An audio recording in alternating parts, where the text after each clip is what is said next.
Trebe aya Kiwanuka cenga penalty ikipe ya APR FC, penalty ikipe ya APR FC.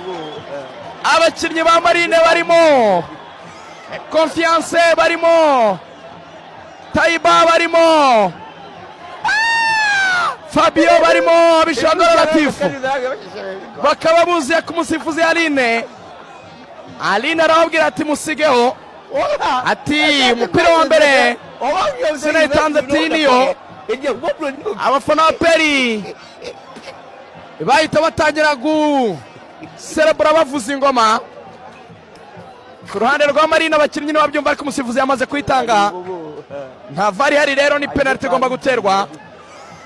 Yes, mu byo mbonye umusore witwa Kim Kiwanuka acenze Rutayisire Amani aragwa, ariko akaboko kiwe gahindurira icyerekezo umupira warurimo.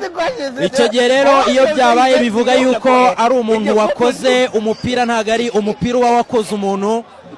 Iriya rero ni penalty direct ikaba ihawe Sheikh Jibril Watara. Nta gihindutse rero, hano tugiye kubona rwose igitego cya kabiri cy'ikipe ya APR FC mu gihe